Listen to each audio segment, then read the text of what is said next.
Bismillah ar-Rahman ar-Rahim. On this same topic, on this wonderful surah, Surah Al-Hud, the tafsir on these particular verses I just recited earlier on the first episode, which is verse 42, 43, 44, 45, 46, 47. Now Allah is saying about the issue of this deluge. Why was the son disobeying the father? Some people will say, oh, the father is a prophet of God. His son could not disobey the father. Yes, even if you are righteous, that doesn't mean your righteousness is guaranteed in the son. No. The son might turn his way away from the path. That was why, even look at the Quran, there are many occasions whereby the believing father has believing and unbelieving sons. And the unbelieving father have believing sons.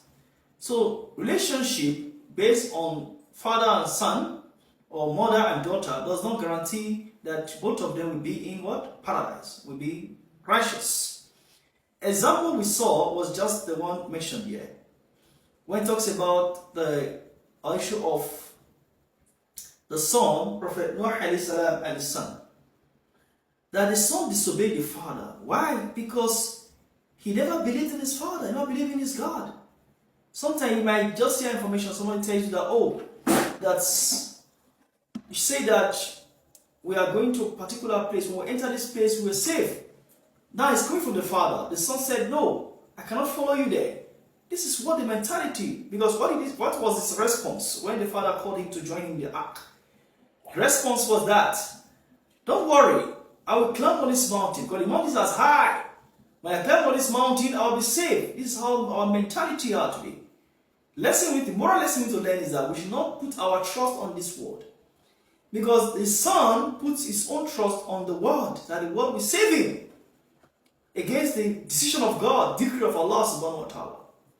But it happened otherwise. The son was being drowned among the sinners, among the kuffar.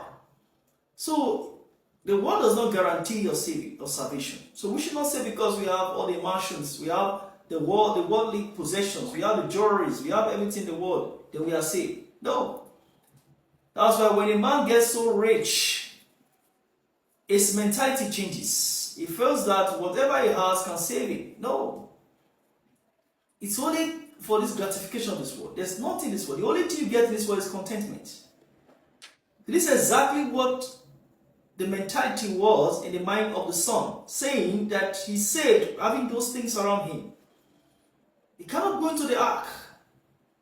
But that after which the son was being drowned.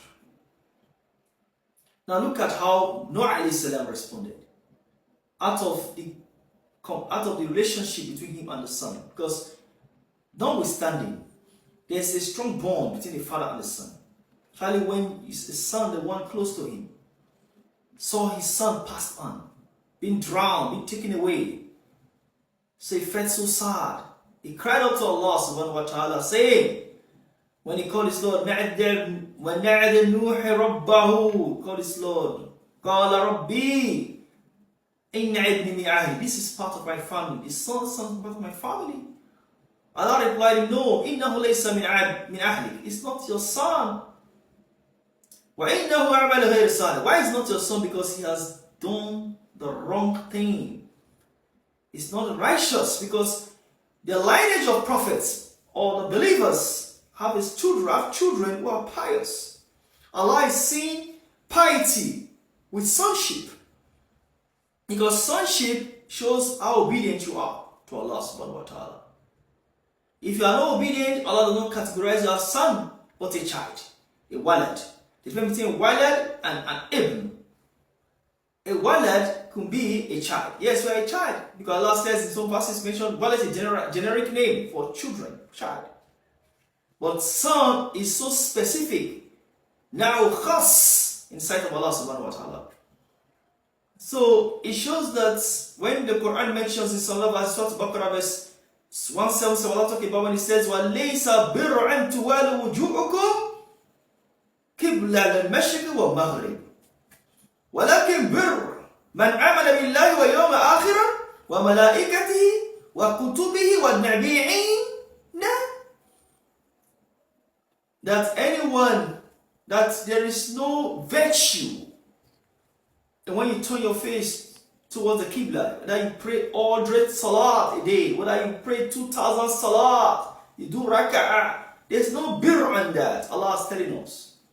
So we should not say, because what is the birr? The birr is that believe in Allah, the day of judgment, and the angels, and in His books, and وَآتِ مَعْلًا عَلَى حُبِّهِ. They give your way to the love of Allah subhanahu wa ta'ala.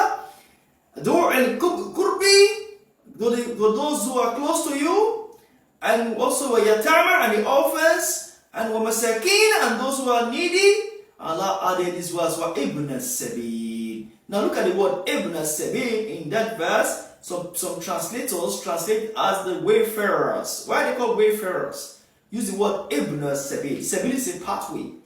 Now Allah is telling us that those who are always walking a path, who has always walk with their foot, they are called Ibn Sabil. Now the Ibn Sabil, or it shows that the word Ibn means son of the road. That's the literal translation, the literal meaning of it. Son of the road. But putting the coin word is called wayfarer. Now, Allah uses the word sons of the road, meaning they are obedient to the road. They walk on the road. They do not have the time to say, okay, let's take a car or ride on a horse, but walk on the road. These are they are obedient. So the word son could mean obedient person. So when you say son of a prophet, obedient person. When you say zawj, there's a difference between zawj and imra. A zawj means an obedient partner. One that addresses the wives of the prophets. And some wives who were deviant. So some prophets like Prophet Nuh and Lot. Nuh and Lut. In the Bible called Noah and Lut. And we see that when Allah talks about it in Surah Al-Tahrim, Allah says, ضرب الله مثل الذين كفروا امرأة نوح وامرأة لوط كنة تحت عبدين من عبادنا الصالحين خانتهما. Allah is telling us in the verse, where Allah says, mention the word, use the word imra'a, generic name for women. When you say imra'a, it's generally for a woman that is attached to a man. And nisa, women, but the generic name for woman is attached to a man. That's why not all women are wives. The one in your house. So when you're married to her, but not actually your wife, that means your partner. Because Allah is Allah's vision or visionary sight towards a husband and a wife is those people who are going to be in Jannah. So your husband is a road, is a pathway to you as a believing woman to Jannah. That's why as a wife, married righteous husband, both of you go to Jannah. So in the sense that Allah is seeing it not from the perspective of the world, but to the hereafter. When Allah says about it, Imra'ata Nuh and Imra'ata Lut, that both of them have women who they were attached to. Allah is making example of the kuffar that they disbelieve. Why? They turned their path away against their husbands. They disobeyed their husbands. And they disobeyed their husbands, and they become among those people who are what? Sinners. So Allah is telling us to show that there's a difference between Zawj and Murad, difference between Ibn and Walad. The difference. So when you say Ibn, it's talking about an obedient son to the father. So Allah is correcting Nuh alayhi salam that don't say something you don't know. It's a ta'wil that you don't know. And hidden knowledge in the Quran. Allah is explaining to Nuh alayhi salam that don't say something you don't know. Verify for me first before you conclude that it's your son. When you say, Inna ibn min Ali, it's my son, it's part of my family. Allah said, La, don't say that. Innahu laysa min ahlik. It's not part of your son. Wa innahu amala ghayr salih. It's not a righteous person. So, if it's righteous, it's your son. If it's not righteous, it's not your son. So, it's a lesson for us believers to learn. And also, we should also learn that this world is temporary. Just like what happened to the people of Noah alayhi salam that time. They all passed away in the drowning sea. When the water covers them up.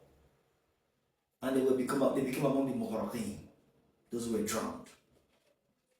So it's a lesson for believers to have an impactful knowledge of this. So that when we understand this from the perspective that we are just a visitor on earth, then we have a big heart closer to God. May Allah bless us and guide us in His life. May Allah increase our knowledge. Please, brother, share this video for those people who wanting to know and to understand the Quran and to understand it. There are more to say in the subsequent episodes. I will give more on it, on tafsir and explanation of the Quran. Thank you, brothers and sisters. My name is Sulaiman from Islam. Thank you.